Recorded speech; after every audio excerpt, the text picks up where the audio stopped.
સુરેન્દ્રનગર જિલ્લા કલેક્ટર કચેરી ખાતે આશા વર્કર અને ફેસિલિટેટર બહેનોએ રેલી યોજી અને પડતર માંગો અંગે ઉગ્ર રજૂઆત કરી। લઘુત્તમ વેતન, પૂરતો પગાર, ઇન્સેન્ટિવ પ્રથા બંધ કરવી, કાયમી કરવા, વર્ગ 4માં સમાવેશ કરવો, ઓનલાઈન કામગીરી માટે મોબાઈલ, મેટર્નિટી લીવ, પેન્શન યોજના સહિતની માંગો પૂરી નહીં થતા રજૂઆત કરી। આશા વર્કર બહેનો દ્વારા આક્ષેપ કરાયો કે ફરજિયાત ઓનલાઈન કામગીરી કરવા માટે આરોગ્ય વિભાગ દ્વારા દબાણ કરાવાય છે। તમામ માંગો પૂરી કરવામાં નહીં આવે તો આગામી તારીખ 30 સપ્ટેમ્બરથી હડતાળ પર જવાની ચીમકી આપી છે।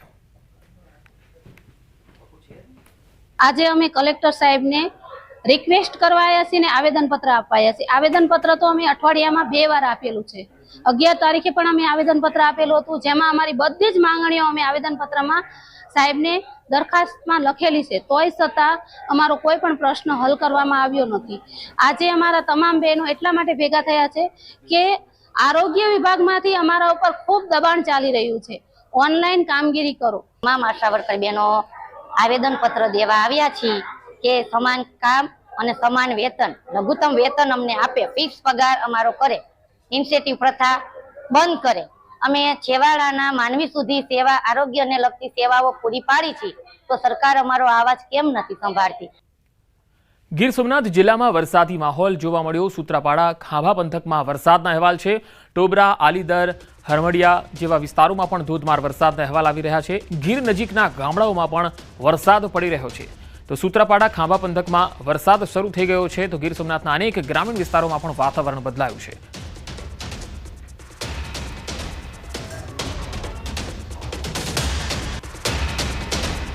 તો વાત વેરાવળની। વેરાવળમાં પણ ગ્રામીણ વિસ્તારોમાં વરસાદી ઝાપટા શરૂ થઈ ગયા।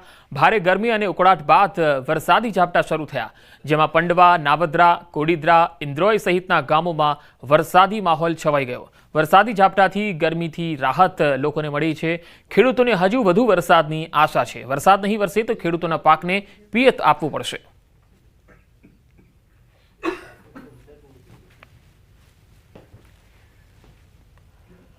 હવે અમરેલીથી આવી રહી છે આ તસવીરો। રાજુલા પંથકમાં વરસાદી માહોલ છવાયો છે। આગરિયા, હિંડોરણા સહિતના ગામોમાં વરસાદ પડી રહ્યો છે। સમગ્ર પંથકમાં ધીમી ધારે વરસાદ શરૂ થયો છે। વરસાદથી ખેલૈયાઓમાં ચિંતાનું મોજું ફરી વળ્યું છે।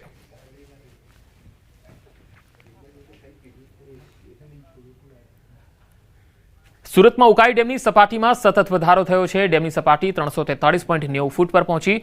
ઉકાઈના 6 દરવાજા 4 ફૂટ ખોલવામાં આવ્યા। 67,000 ક્યુસેક પાણી તાપી નદીમાં છોડાયું।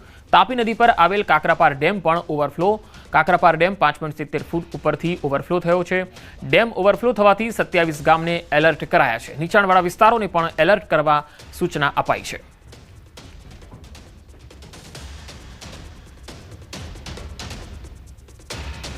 दक्षिण गुजरात की जीवादोरी समान उकाई डैम एनी पूर्णता सपाटी थी मात्र 1 फूट दूर से दृश्य बताने प्रयास करी कि उकाई डैम में आ 343.90 फूट पानी भराता हाल उकाई डैम में पानी आउटफ्लो चालू करवामां आव्यो छे।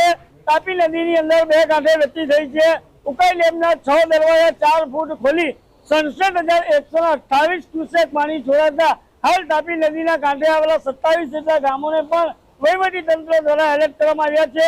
આ દ્રશ્ય છે આ માંડવી તાલુકાના કાકરાપાર ડેમના। કાકરાપાર ડેમની પૂર્ણતા સપાટી 160 ફૂટ છે, જે હાલ 165.70 ફૂટથી જે ચાલી રહ્યું છે, એટલે કે 5.7 ફૂટ જેટલું આ જે કાકરાપાર ડેમ ઓવરફ્લો થતા નયનરમ્ય દ્રશ્ય સર્જાવા પામ્યા છે। તો સાથે સાથે વાત કરવામાં આવે તો તાપી કાંઠે આવેલા ગામોને પણ વહીવટી તંત્ર દ્વારા એલર્ટ કરવામાં આવ્યા છે। આ જે નયનરમ્ય દ્રશ્યો છે એ કાકરાપાર ડેમના છે। કાકરાપાર ડેમ એની પૂર્ણતા સપાટીથી 5.70 ફૂટ ઓવરફ્લો થતો હાલ દ્રશ્ય પણ કેમેરામાં કેદ થવા પામ્યા છે। ખાસ કરીને આજે તાપી નદીના કાંઠે આવેલા ગામોને વહીવટી તંત્ર દ્વારા એલર્ટ કરવામાં આવ્યા છે। કેતન પટેલ, ન્યૂઝ 18 ગુજરાતી, પારલોલી। રાજકોટના ઉપલેટા પાસેનો મોજ નદી પરના કોઝવેના સમારકામની માંગ ઉઠી છે। મોજ ડેમ ઓવરફ્લો થવાથી છેલ્લા 20 દિવસથી નદી ઉપરનો કોઝવે તૂટી ગયો છે અને કોઝવેનો રસ્તો બંધ કરાતા 4-5 ગામના લોકોને 12 કિલોમીટર ફરીને જવું પડી રહ્યું છે। વળી કેટલાકને આ તૂટેલા કોઝવે પરથી નદીના પ્રવાહમાં જીવના જોખમે પ્રવાસ કરવા મજબૂર બનવું પડે છે। સ્થાનિકોની માંગ છે કે વરસાદે વિરામ લીધો છે અને તેથી આ કોઝવેનું તાત્કાલિક સમારકામ થાય। આ વિદ્યાર્થીઓને જો ફરીને જાય તો 12 કિલોમીટર ફરીને જવું પડે છે, જેથી કરી અને વિદ્યાર્થીઓ ગઢાડા પ્રાથમિક શાળાએ આવતા હોય જેને કારણે જીવને જોખમે આ વિદ્યાર્થીઓ ઉતરતા હોય ત્યારે અમારી એવી માગણી છે કે હવે વરસાદે વિરામ લીધો છે ત્યારે આ રસ્તો કામ ચલાવ જો તાત્કાલિક રિપેર કરવામાં આવે તો ગામ લોકોનો પણ પ્રશ્ન હલ થાય, એસટીનો પ્રશ્ન હલ થાય તેવી અમારે ગામ લોકોની માગણી છે. વધુ સમાચારો પર નજર કરીશું. હાલ રોકાઈશું એક વિરામ માટે.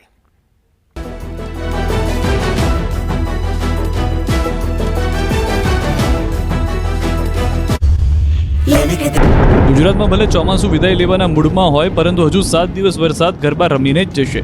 એમાં પણ નવરાત્રીના છેલ્લા દિવસોમાં તો મેઘરાજા વિલન બનીને રાસ રમવા આવી શકે છે. ભારેથી અતિભારે વરસાદની આગાહી છે. હવામાન વિભાગે આગાહી કરી છે કે 7 દિવસ સુધી હળવાથી ભારે વરસાદ પડી શકે. ખાસ કરી ઉત્તર, મધ્ય, સૌરાષ્ટ્ર અને દક્ષિણ ગુજરાતમાં ભારે વરસાદ થશે. તો સપ્ટેમ્બરના અંતમાં સૌરાષ્ટ્રમાં મેઘાવી આક્રમણ થવાનું છે. 27મી થી 30 સપ્ટેમ્બર સુધી ભૂક્કા બોલાવી દે તેવો વરસાદ પડશે. એક સાયક્લોનિક સર્ક્યુલેશન મ્યાનમાર પાસે છે, જે આવનાર સમયમાં લો પ્રેશરમાં પરિવર્તિત થશે, જેના કારણે 25 સપ્ટેમ્બરથી ફરીથી વાતાવરણ બદલાશે અને રાજ્યના કેટલાય વિસ્તારોમાં ભારે વરસાદ થશે. આ સમય દરમિયાન સૌરાષ્ટ્રના દરિયાકાંઠા વિસ્તારમાં દરિયાખેડૂઓએ ખાસ સાચવવું પડશે. आने वाले 7 दिनों के लिए जो गुजरात स्टेट के लिए फोरकास्ट है उसमें लाइट टू मॉडरेट रेन का पूर्वानुमान है, जिसके गुजरात रीजन और सौराष्ट्र रीजन के लिए लाइट टू मॉडरेट रेन का पूर्वानुमान है. और वार्निंग की बात करेंगे तो डे 4, डे 5, डे 6 और डे 7 के लिए गुजरात रीजन में हैवी रेनफॉल की वार्निंग है. નૈઋત્યના ચોમાસાએ અડધા ગુજરાતમાંથી વિદાય લઈ લીધી છે. હવામાન વિભાગે કરેલી જાહેરાત પ્રમાણે આખા ઉત્તર ગુજરાતમાંથી ચોમાસું વિદાય લઈ ચૂક્યું છે. કચ્છથી લઈને વેરાવળ સુધી અને બનાસકાંઠાથી દાહોદની આસપાસના વિસ્તારો સુધી ચોમાસું પાછું ફરી ચૂક્યું છે. એટલે કે અમદાવાદ, ગાંધીનગર સહિતના જિલ્લામાંથી ચોમાસાની વિદાય થઈ છે. હવામાન વિભાગના અનુમાન પ્રમાણે આગામી 2-3 દિવસમાં ગુજરાતના બાકી રહેલા જિલ્લામાંથી પણ ચોમાસાની વિદાય થાય એ માટે અનુકૂળ સ્થિતિ છે. એક તરફ રાજ્યમાં વરસાદની આગાહી કરવામાં આવી. 27 સપ્ટેમ્બરથી લઈને 30 સપ્ટેમ્બર સુધી દક્ષિણ ગુજરાતના કેટલાક જિલ્લામાં ભારે વરસાદની સંભાવના વ્યક્ત કરાઈ છે. ડાંગ જિલ્લામાં વરસાદે વિનાશ વેર્યો છે. મંગળવારે વાદળ ફાટ્યા જેવી સ્થિતિ સર્જાયા બાદ રસ્તાનું ધોવાણ થઈ ગયું. વઘઈ સાપુતારા રોડના હાલ બેહાલ થઈ ગયા. રોડ પર 12 ફૂટ ઊંડા ખાડા પડી ગયા. સ્ટ્રીટ હાઈવે પણ હતો ન હતો થઈ ગયો. રોડ સંપૂર્ણ બંધ થઈ જતા વાહન ચાલકો અટવાયા. લોકોને મોટો ચકરાવો ખાવો પડી રહ્યો છે. જિલ્લાના સ્ટ્રીટ હાઈવે પર થયેલા ધોવાણ બાદ રોડ રિપેર કરવાની કામગીરી ચાલી રહી છે. માર્ગ મકાન ખાતાના ઉચ્ચ અધિકારીઓની ટીમ સ્થળ પર પહોંચી યુદ્ધના ધોરણે કામગીરી શરૂ કરી છે. આને કહેવાય બુદ્ધિનું પ્રદર્શન. પછી રોડ ક્યાંથી ટકે? બોલો. હાસ્યાસ્પદ દ્રશ્યો ગીર સોમનાથના તાલાલાના છે. અહીં કોન્ટ્રાક્ટરે એવું બુદ્ધિનું પ્રદર્શન કર્યું કે ચાલુ વરસાદમાં રોડ બનાવવાનું મુહૂર્ત કાઢ્યું. તાલાલાથી રમરેચી વચ્ચે રસ્તાનું સમારકામ કરવાનું હતું, ત્યારે જ વરસાદ શરૂ થયો. ક્યાંક પાણી પણ રોડ પર ભરાયેલા હતા. આમ છતાં કોન્ટ્રાક્ટરે રોડ બનાવવાનું બંધ કર્યું ન હતું. ચાલુ વરસાદમાં રોડ બનાવતા લોકોમાં રોષ ફેલાયો. પાટણને ફરી એકવાર પશુપાલકોએ કર્યું.